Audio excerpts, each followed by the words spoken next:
నమస్కారం ఘంటారావానికి స్వాగతం. ముందుగా ప్రధానాంశాలు.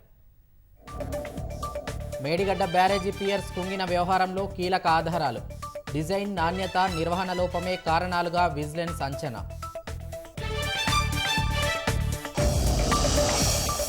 కొత్త ప్రభుత్వంపై ప్రతిపక్షాలవి తొందరపాటు విమర్శలు. ఇచ్చిన గ్యారంటీలు అమలు చేసి తీరుతామన్న మంత్రి శ్రీధర్ బాబు.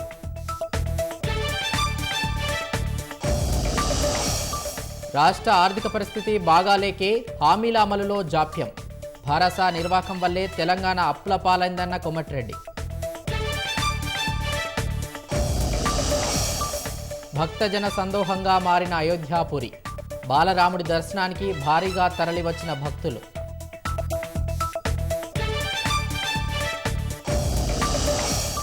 భారీ నష్టాలు చవిచూసిన దేశీయ స్టాక్ మార్కెట్లు.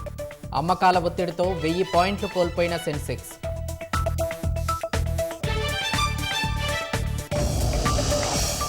హమాస్ దాడిలో ఇజ్రాయెల్ సైన్యానికి భారీగా ప్రాణ నష్టం. మిలిటెంట్ సంస్థ దాడుల్లో 21 మంది సైనికులు మృత్యువాత.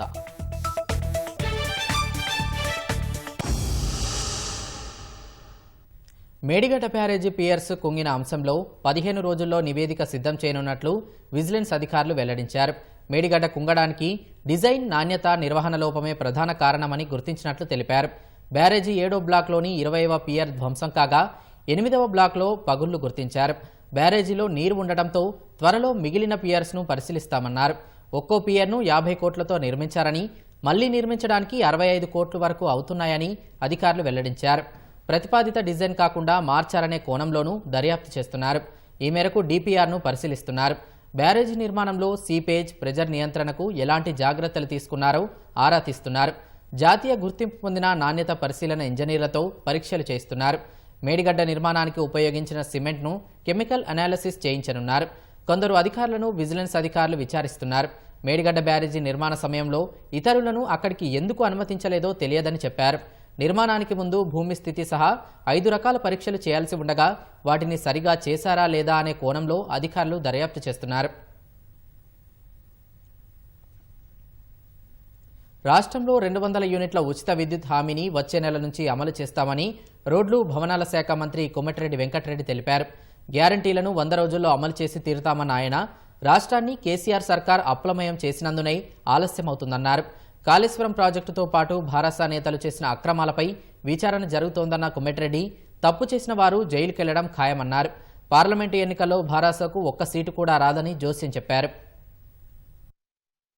రేపో మాపో జైల్లోకి పోయి కవిత, జగదీశ్వర్ రెడ్డి తప్ప కేటీఆర్ తప్ప ఎవరు దొరకలేదు. మీకు మంచిది. ప్రభాకర్ రావు అనే 82 ఏళ్ల ముసలా యంగ్ యువకుని పెట్టుకుని ఆయన పెట్టుకుని 70,000 కోట్ల రూపాయల నష్టాల బారుపడి ఆ పెద్ద మనిషి మీటింగ్ ముఖ్యమంత్రి గారు పిలిస్తే కూడా రాకుండా తప్పిపోయాడు. ఏడ దాచుకున్న పోలీసు వాళ్ళు వయసును చూడరు. 9 ఏళ్ళని అరెస్ట్ చేసి జైలు వేస్తారు. ఇంక్లూడింగ్ జగదీష్ రెడ్డితో పాటు ఆ దివాళా తీసిన డిపార్ట్మెంట్ ని సెట్ చేసుకుంటూ రిజ్వీ లాంటి సమర్థమైన అధికారులు వేసి వచ్చే నెలలోనే 200 యూనిట్ చేస్తున్నాం. ఫ్రీ కరెంటు వెంకరెడ్డి గారు అన్నారు. ఆయన దగ్గరికి పండి అని చెప్తున్నారు కదా. ఇల్లు కట్టలేదు, ఊళ్ళల్లో ఒక రేషన్ కార్డు ఇవ్వలేదు. ఏ ముఖం పెట్టుకుని కాంగ్రెస్ ప్రశ్నిస్తున్నారు? ఇలాంటి పార్టీకి ఎక్కడ కూడా పార్లమెంట్ ఎన్నికల్లో డిపాజిట్ రాకుండా బుద్ధి చెప్పండి. ఎమ్మెల్యేలని, ఎంపీలని, సర్పంచులు కొనే అలవాటు ఉన్న ఈ దరిద్ర పార్టీ నాయకులు 6 నెలలు ఉంటది, 3 నెలలు ఉంటది, సంవత్సరం ఉంటది అంటే ప్రజలు నవ్వుకుంటున్నారు. అందుకు నేను చెప్పిన మేమే ఆ పద్ధతిలో పోవాలంటే ఇప్పటికీ ఆ పార్టీలా కేటీఆర్, హరీష్ తప్ప ఎవరు ఉండకపోతుంది అని మేము చేయం. రేవంత్ రెడ్డి గారి నాయకత్వంలో ఒక టీం లీడర్ గా, టీం మెంబర్ తో కష్టపడి పనిచేస్తున్నాం. మేనిఫెస్టో ఎప్పుడైనా రివ్యూ చేసుకున్నాడా? 47వ రోజే మేనిఫెస్టో 3 గంటలు రివ్యూ చేసుకున్నామంటే అది కాంగ్రెస్ పార్టీ. రాష్ట్రంలో ఏర్పాటైన కొత్త ప్రభుత్వంపై ప్రతిపక్షం తొందరపాటు విమర్శలు చేస్తోందని మంత్రి శ్రీధర్ బాబు ఆక్షేపించారు.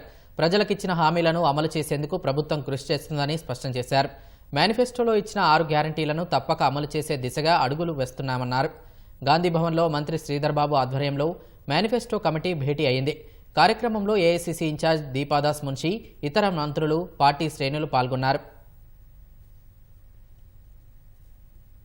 కాంగ్రెస్ ప్రభుత్వంలో గౌడులకు పెద్దపీట వేస్తామని రాష్ట్ర రవాణా, బీసీ సంక్షేమ శాఖ మంత్రి పొన్నం ప్రభాకర్ అన్నారు.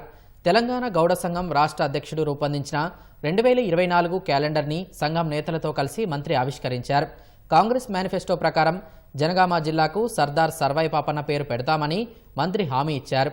బడుగు బలహీన వర్గాల ఆర్థిక అభివృద్ధికి ప్రభుత్వం కట్టుబడి ఉందని ప్రత్యేకంగా బీసీల సంక్షేమానికి 20,000 కోట్లు కేటాయిస్తామని ఆయన వెల్లడించారు. ప్రభుత్వ భూములను ఆక్రమించే వారిపై కఠిన చర్యలు తీసుకోవాలని మంత్రి తుమ్మల అధికారులను ఆదేశించారు. ఖమ్మం నగరపాలక సంస్థ కార్యాలయంలో అన్ని శాఖల అధికారులతో పనుల పురోగతిపై మంత్రి సమీక్షించారు. కార్పొరేషన్ పరిధిలోని ప్రభుత్వ, ప్రైవేట్ భూములు ఆక్రమణలకు గురికాకుండా కాపాడాల్సిన బాధ్యత అధికారులదేనని గుర్తు చేశారు. పెండింగ్ పనులు ఆపకుండా వెంటనే పూర్తి చేయాలని సూచించారు. అన్ని పనులు ఏదైతే శాంక్షన్ చేసి మధ్యలో ఉన్నటువంటి పనులన్నింటినీ కూడా ఈ యొక్క వర్కింగ్ సీజన్ లో కంప్లీట్ చేయడం చెప్పమని చెప్పి, శానిటేషన్ చాలా జాగ్రత్తగా ఉండమని చెప్పాము. అదేవిధంగా మంచినీటి సమస్య కొరతకు ఇబ్బంది లేకుండా నిరంతరం సప్లై చేసేటట్టుగా చూడమని చెప్పాము. కార్పొరేషన్లో ఉన్నటువంటి ప్రభుత్వ భూములు, అదేవిధంగా ప్రైవేటు భూముల్ని రక్షించేటటువంటి బాధ్యత, ఎక్కడైనా దురాక్రమణ జరిగినా, ప్రభుత్వ భూములు ఆక్రమించుకున్నా వాటిని అన్నింటినీ కూడా ప్రభుత్వానికి దక్కలపరిచేటట్టుగా చర్యలు తీసుకోమని చెప్పడం జరిగింది. ఏ మున్సిపాలిటీలో ఏ పని కూడా ప్రజలకు ఇబ్బందికరంగా లేకుండా అధికారులందరూ చిత్తశుద్దితో పనిచేయమని చెప్పి వాళ్ళ రిక్వెస్ట్ చేయడం. కుమరం భీం ఆసిఫాబాద్ జిల్లా కిరమేరి మండలంలోని జంగుబాయి పుణ్యక్షేత్రాన్ని రాష్ట్ర మంత్రి సీతక్క సందర్శించారు. ఆదివాసీల సాంప్రదాయం ప్రకారం సీతక్కకు గ్రామస్తులు ఘన స్వాగతం పలికారు. ఆలయంలో ప్రత్యేక పూజలు నిర్వహించిన సీతక్క ప్రకృతి సహజ సిద్ధంగా ఏర్పడిన జంగుబాయి పుణ్యక్షేత్ర అభివృద్ధికి నిధులు కేటాయిస్తామని హామీ ఇచ్చారు. ప్రభుత్వం చేపట్టిన ప్రతి పథకం ఆదివాసీలకు అందేలా కృషి చేస్తానని స్పష్టం చేశారు. ముఖ్యంగా ఇక్కడ ప్రధానంగా వచ్చినటువంటి అంశాలలో ఒకటి డ్రింకింగ్ వాటర్ చాలా ప్రాబ్లం ఉంది. అదే విధంగా కరెంటు సప్లై, మరియు కపిల్ దేవ్ టెంపుల్ కూడా రోడ్ అడగడం జరిగింది. అదే విధంగా మరి మెయిన్ రోడ్ నుంచి మహారాజ్ కూడా రోడ్ నేను కూడా చూసుకుంటూ వచ్చినా చాలా ఇబ్బందిగా ఉంది. తప్పకుండా ఈరోజు ఫారెస్ట్ అధికారులు కూడా వస్తారు, వారితోటి ఆ విషయాన్ని కూడా కలెక్టర్ గారు గుర్తుపెట్టుకొని మరి ఆ రివ్యూలో చర్చిస్తామని తెలియజేస్తా ఉన్నాం. తెలంగాణ ఉద్యమకారులను భారాస ఏనాడు పట్టించుకోలేదని భాజపా నేత రఘునందన్ రావు ఆరోపించారు. శంకరమ్మ పేరు ప్రచారం చేసి ఉద్యమకారులకు అన్యాయం చేశారని విమర్శించారు.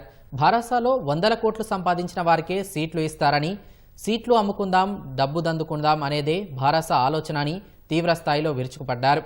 భాజపా, కాంగ్రెస్ ఒకటే అని దుష్ప్రచారం చేస్తున్నారన్న ఆయన భారాసాను ఖతం చేసేందుకు ఎవరితో పొత్తులు పెట్టుకోబోమని స్పష్టం చేశారు. హరీష్ గారు గాని, కేటీఆర్ గారు గాని నిన్న తెలంగాణ భవన్ లో మాట్లాడిన మాటలకి కట్టుబడి ఉంటారా? ఇంతకాలం ఆ కుటుంబాలకి న్యాయం చేయనందుకు తప్పైందని చెంపలేసుకొని తెలంగాణ తల్లి విగ్రహం దగ్గర చెప్తారా? పాత అమరవీరుల స్తూపం దగ్గరకు వస్తారా? కొత్త అమరవీరుల స్తూపం దగ్గరకు వచ్చి చెప్తారా? చెప్పాలి. కాంగ్రెస్, బీజేపీ రెండు కలిసేట టీఆర్ఎస్ ని ఖతం చేస్తాయట అన్న. వ్యక్తులు అనుకుంటే పార్టీలు ఖతం కావన్నా. అసెంబ్లీ ఎన్నికలలో మిమ్మల్ని ఖతం చేయాలని తెలంగాణ ప్రజలు అనుకున్నారు, మిమ్మల్ని ఖతం చేసిర్రు. మీ నాయన రవీంద్ర భారతిలో ఏదో పేపర్లను, టీవీలని 5 కిలోమీటర్ల లోపల బొంద పెడతామని చెప్పింది కదా. అట్లా తెలంగాణ సమాజం మిమ్మల్ని అసెంబ్లీ ఎన్నికలలో బొంద పెట్టింది. రేపు పార్లమెంట్ ఎన్నికలలో మళ్లీ చెప్తున్నా, you will be a big zero. మీరు ఎవరితో పొత్తు పెట్టుకుందామని ప్రయత్నం చేసినా మీకోసం ఎవరు తలుపులు తీయరు. భారతీయ జనతా పార్టీ పొరపాటున కూడా మీ ఛాయల్ని దగ్గరికి రానియదు.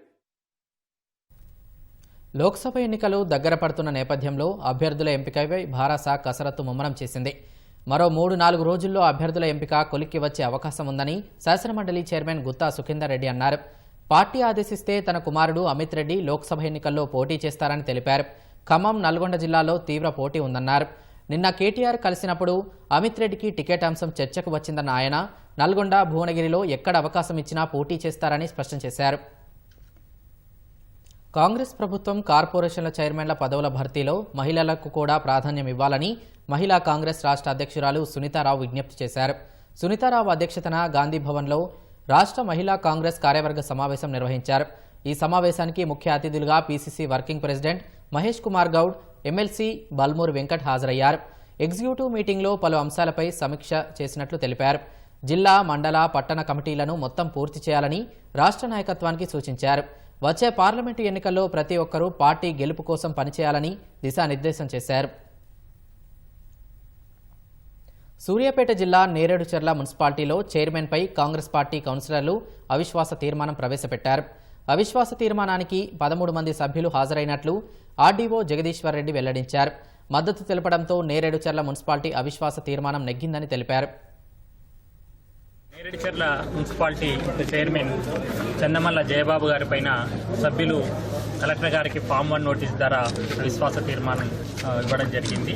దానిపైన కలెక్టర్ గారు ఫామ్ 2 నోటీసులు సర్వ్ చేసి ఈరోజు అవిశ్వాస తీర్మానము సమావేశం నిర్వహించడానికి నన్ను ప్రిసైడింగ్ అధికారిగా నియమించారు. 16 మంది సభ్యుల్లో 2 ఎక్సెప్షియో 13 మంది హాజరయ్యారు. 2 ఎక్సెప్షియో సభ్యులు చైర్మన్ అటెండ్ కాలేదు. మిగతా మొత్తం 13 మంది కూడా అవిశ్వాస తీర్మానానికి అనుకూలంగానే వారు మద్దతు తెలిపినారు. కాబట్టి ఈ అవిశ్వాస తీర్మానము నెగ్గింది. రాష్ట్ర వ్యాప్తంగా పలు పురపాలక సంఘాల్లో ప్రవేశపెట్టిన అవిశ్వాస తీర్మానాలపై ప్రభుత్వానికి హైకోర్టు నోటీసులు జారీ చేసింది. సదాశివపేట, ఆందోల్, జోగిపేట, జవహర్ నగర్, జనగాం, ఆలేరు మున్సిపల్ కార్పొరేషన్ చైర్మన్లపై ఇటీవల అవిశ్వాస తీర్మానాలు ప్రవేశపెట్టారు. ఈ మేరకు జారీ చేసిన నోటీసుల్లో సింగిల్ జడ్జి జోక్యం చేసుకోకపోవడంతో ఆయా మున్సిపాలిటీల చైర్పర్సన్లు అప్పీల్ దాఖలు చేశాయి. ఈ అప్పీలపై ప్రధాన న్యాయమూర్తి జస్టిస్ అలోక్ అరాదే, జస్టిస్ అనిల్ కుమార్లతో కూడిన ధర్మాసనం విచారణ చేపట్టింది.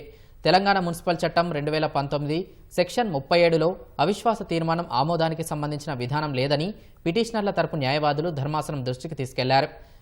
అవిశ్వాసం అనంతర చర్యలపై కూడా స్పష్టత లేదని, నిబంధనలు రూపొందే వరకు అవిశ్వాస తీర్మానాలను ప్రవేశపెట్టరాదన్నారు. విచారణ ముగిసేదాకా మధ్యంతర ఉత్తర్వులు ఇవ్వాలని విజ్ఞప్తికి నిరాకరించిన ధర్మాసనం 3-4 రోజులకు ఏమీ కాదని వ్యాఖ్యానించింది. ప్రభుత్వ వాదనను పరిగణలోకి తీసుకొని కేసును తేలుస్తామంటూ పురపాలక శాఖ ముఖ్య కార్యదర్శి, కమిషనర్లతో పాటు సంగారెడ్డి, మేడ్చల్, భువనగిరి, జనగామ కలెక్టర్లకు నోటీసులు జారీ చేసింది. నోటీసులపై వివరణ ఇవ్వాలని ఆదేశిస్తూ విచారణను ఈ నెల 28వ తేదీకి వాయిదా వేసింది.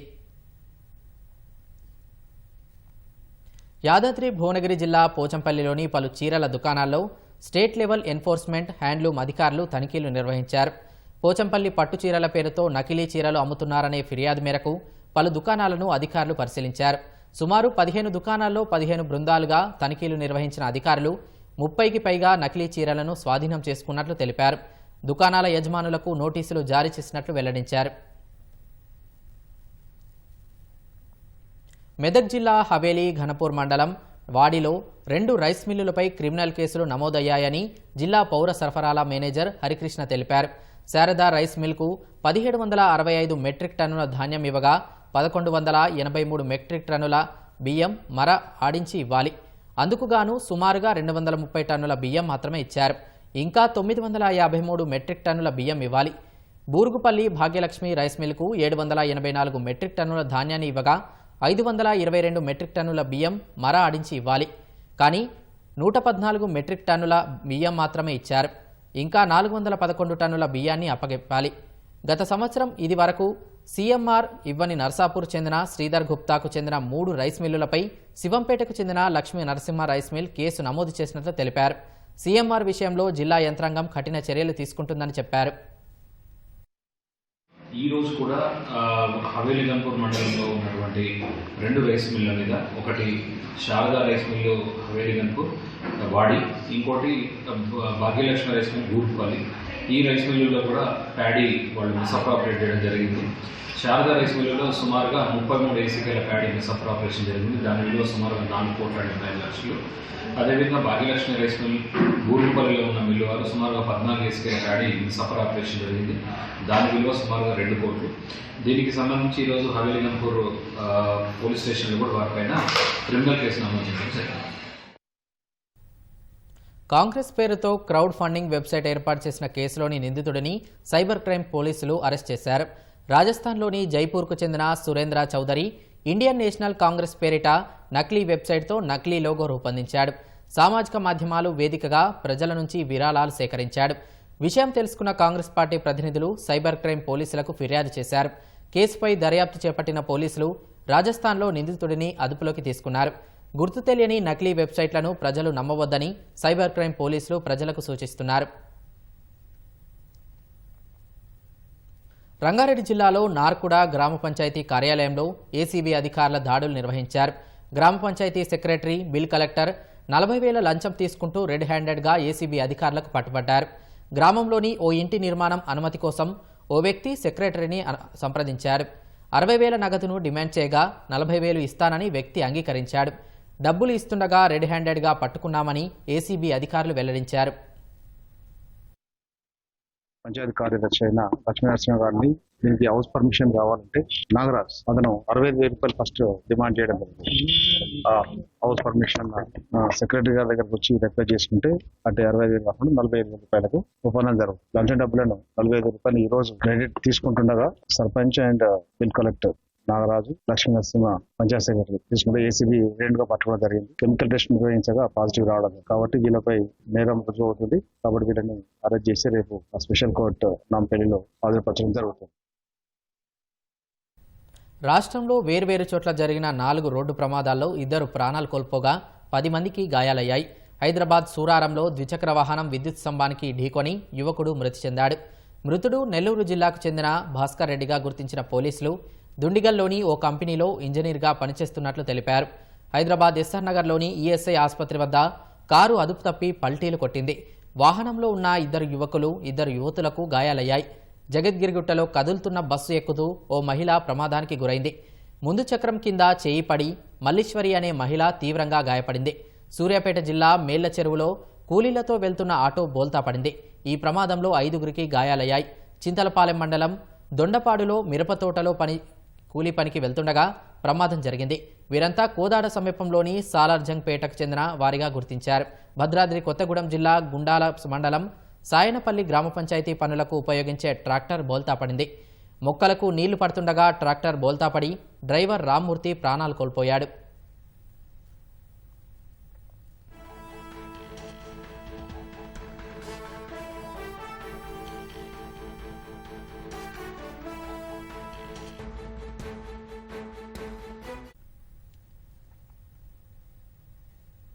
ఉమ్మడి మెదక్ జిల్లాకు చెందిన భారస ఎమ్మెల్యేలు ముఖ్యమంత్రి రేవంత్ రెడ్డిని కలిశారు. నర్సాపూర్ ఎమ్మెల్యే సునీత లక్ష్మారెడ్డి, దుబ్బాక ఎమ్మెల్యే కొత్త ప్రభాకర్ రెడ్డి, పటాన్చెరు శాసనసభ్యుడు మహిపాల్ రెడ్డి, జహీరాబాద్ ఎమ్మెల్యే మాణిక్రావు సీఎంను కలిశారు. హైదరాబాద్లోని ముఖ్యమంత్రి నివాసానికి వెళ్లిన 4 భారస ఎమ్మెల్యేలు ఆయనకు పుష్పగుచ్చం అందజేసి శుభాకాంక్షలు తెలిపారు. ఈ సందర్భంగా కాసేపు సీఎంతో భేటీ అయిన శాసనసభ్యులు అభివృద్ధికి సంబంధించిన అంశాలపై చర్చించినట్లు తెలుస్తోంది.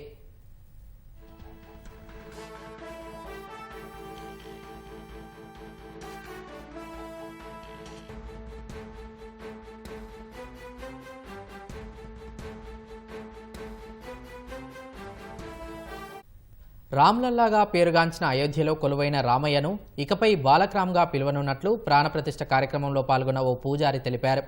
రాముడి విగ్రహం 5 ఏళ్ల పిల్లాడి రూపంలో మనోహరంగా ఉండడంతో బాలక్రామ్గా పిలవాలని తాము నిర్ణయించినట్లు తెలిపారు. మరోవైపు బాలరాముడి విగ్రహం తయారీ వెనుకున్న ఆసక్తికర విషయాల్ని రామజన్మభూమి తీర్థక్షేత్ర ట్రస్ట్ వెల్లడించింది. విగ్రహ రూపకల్పనలో వాడిన శిల 300 కోట్ల ఏళ్ల క్రితం నాటిదని తెలిపింది.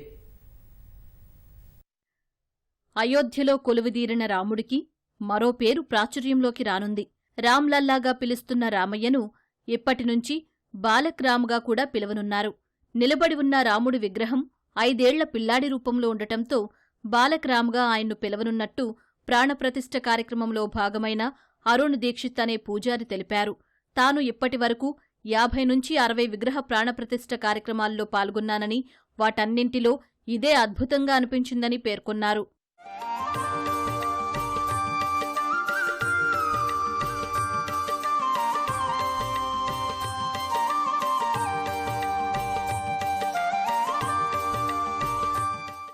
ప్రాణప్రతిష్ఠ జరిగిన బాలరాముడి విగ్రహాన్ని బనారసి ఫ్యాబ్రిక్లో అలంకరించారు.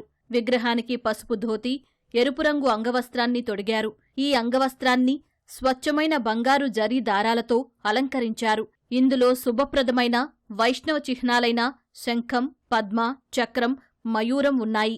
మైసూరుకు చెందిన శిల్పి అరుణ్ యోగిరాజ్ రూపొందించిన 51 అంగుళాల ఈ బాలరాముడి విగ్రహం 300 కోట్ల ఏళ్ల క్రితం నాటి రాయి నుంచి తయారు చేసిందని తెలుస్తోంది. మైసూరులోని జయపుర హుబ్లీలో ఓ రైతు పొలంలో ఈ రాతికి సంబంధించిన శిల దొరికింది.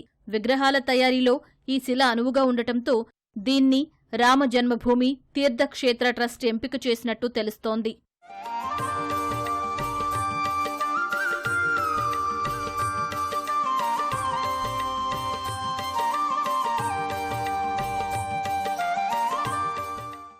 మరోవైపు అయోధ్యలో కొలువుదీరిన బాలరాముడి ఆభరణాలపై కూడా శ్రీరామ జన్మభూమి తీర్థక్షేత్ర ట్రస్ట్ ఆసక్తికర విషయాన్ని వెల్లడించింది. ఆభరణాల రూపకల్పన ఏదో సాధారణంగా జరగలేదని, దాని వెనక చాలా అధ్యయనం జరిగిందని పేర్కొంది. అందులో భాగంగా ఆధ్యాత్మ రామాయణం, వాల్మీకి రామాయణం, రామచరితమానస్, ఆళ్లవందర స్తోత్రం వంటి గ్రంథాలను విస్తృతంగా పరిశోధించినట్టు తెలిపింది. వీటిని అధ్యయనం చేసి ఆభరణాలను తయారు చేయించినట్టు వివరించింది. అయోధ్యలో సోమవారం వేదమంత్రాలు, మంగళ వాయిద్యాల మధ్య వైభవంగా ప్రధాని చేతుల మీదుగా బాలరాముడి విగ్రహ ప్రాణప్రతిష్ఠ జరిగింది. ఈ వేడుకకు 7,000కు పైగా ప్రముఖులు హాజరయ్యారు. కాంగ్రెస్ మాజీ అధ్యక్షుడు రాహుల్ గాంధీ నిర్వహిస్తున్న భారత్ జోడో న్యాయయాత్రలో ఉద్రిక్తతలు కొనసాగుతున్నాయి. మేఘాలయ నుంచి అసోం రాజధాని గువాహటిలో ప్రవేశించగా పోలీసులు అడ్డుకోవడం ఉద్రిక్తతలకు దారితీసింది. దీంతో కోపోద్రిక్తులైన కాంగ్రెస్ శ్రేణులు బ్యారికేడ్లు ధ్వంసం చేయడంతో పాటు అసోం ప్రభుత్వానికి వ్యతిరేకంగా నినాదాలు చేశారు. ట్రాఫిక్కు అంతరాయం ఏర్పడే అవకాశం ఉన్నందున రాహుల్ యాత్రను గువాహటి నగరంలోకి అనుమతించమని ఆ రాష్ట్ర ముఖ్యమంత్రి హిమంత బిశ్వశర్మ ఇదివరకే స్పష్టం చేశారు. ఉదయం మేఘాలయ నుంచి ఖానాపరాలోని గౌహతి చక్ వద్ద చేరుకున్న రాహుల్ గాంధీకి కాంగ్రెస్ శ్రేణులు ఘన స్వాగతం పలికారు. బ్యారికేడ్లను బద్దలు కొట్టి తామే గెలిచామంటూ అసోం ఏఐసిసి ఇన్ఛార్జ్ జితేంద్ర సింగ్ పేర్కొన్నారు. चीफ मिनिस्टर यात्रा के अगेंस्ट कर रहे हैं, सबसे पहले इससे यात्रा का फायदा हो रहा है. जो पब्लिसिटी हमें शायद नहीं मिलती वो असम के चीफ मिनिस्टर और शायद उनके पीछे अमित शाह हमारी मदद कर रहे हैं, तो उससे तो हमारा फायदा ही फायदा है. और मेन इशू आज असम में यात्रा बन गया है. अब जहां तक मंदिर में जाने से रोकना, कॉलेज में जाने से रोकना, अब यहाँ पे पद यात्रा रुकवानी, ये तो इनकी स्टाइल है. इंटिमिडेशन टैक्टिक्स से हम इंटिमिडेट नहीं होते इन लोगों से. 3.5 నెలలుగా హమాస్తో సాగుతున్న యుద్ధంలో తాజాగా ఇజ్రాయెల్ సైన్యానికి భారీ ప్రాణనష్టం సంభవించింది. సోమవారం హమాస్ మిలిటెంట్ సంస్థ చేసిన దాడిలో 21 మంది ఇజ్రాయెల్ సైనికులు మృతి చెందారు. యుద్ధం మొదలైన తర్వాత ఇంత పెద్ద సంఖ్యలో ఇజ్రాయెల్ సైనికులు ప్రాణాలు కోల్పోవడం ఇదే తొలిసారి. మరోవైపు గాజా స్ట్రిప్ను కరువు ప్రాంతంగా ప్రకటించాలని ప్రపంచ ఆరోగ్య సంస్థను హమాస్ కోరింది. 3.5 నెలలుగా హమాస్తో సాగిస్తున్న భీకర పోరులో ఇజ్రాయెల్కు గట్టి ఎదురుదెబ్బ తగిలింది. హమాస్ మిలిటెంట్లు చేసిన దాడిలో ఇజ్రాయెల్ సైన్యానికి భారీగా ప్రాణనష్టం జరిగింది. హమాస్ మిలిటెంట్లు ఆర్పీజీ లాంచర్ను ప్రయోగించడంతో 21 మంది సైనికులు మృతి చెందినట్లు ఇజ్రాయెల్ సైన్యం వెల్లడించింది. సెంట్రల్ గాజాలో 2 భవనాలను కూల్చేందుకు తమ సైనికులు పేలుడు పదార్థాలను అమర్చుతూ ఉండగా సమీపంలోని ట్యాంకుపైకి హమాస్ గ్రెనేడ్ను ప్రయోగించిందని తెలిపింది. గ్రెనేడ్ ధాటికి మందుగుండు పేలడంతో భవనాలు తమ సైనికులపై కూలడంతో భారీ ప్రాణనష్టం జరిగిందని వెల్లడించింది. యుద్ధం మొదలైన తర్వాత ఈ స్థాయిలో ప్రాణనష్టం సంభవించడం ఇదే తొలిసారి అని ఇజ్రాయెల్ సైన్యం వెల్లడించింది.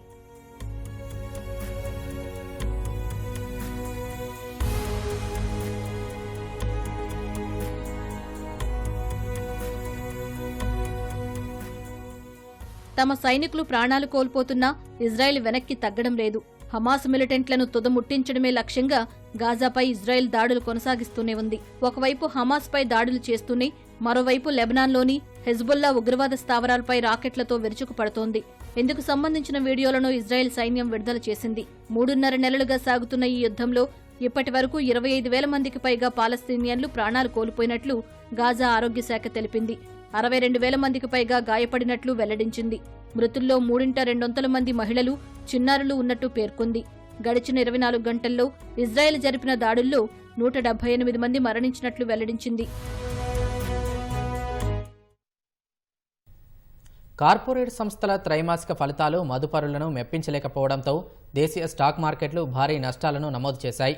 గత సెషన్లో 496 పాయింట్లు పెరిగిన సెన్సెక్స్ ఇవాళ 1053 పాయింట్లు పతనమైంది.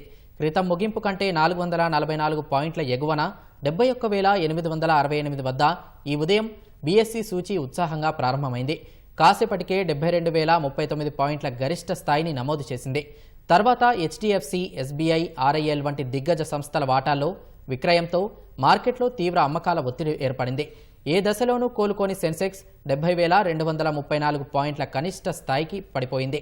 చివరకు 70,370 వద్ద స్థిరపడింది. జాతీయ స్టాక్ ఎక్స్చేంజ్ సూచీ నిఫ్టీ 330 పాయింట్లు నష్టపోయి 21,242 వద్ద ముగిసింది.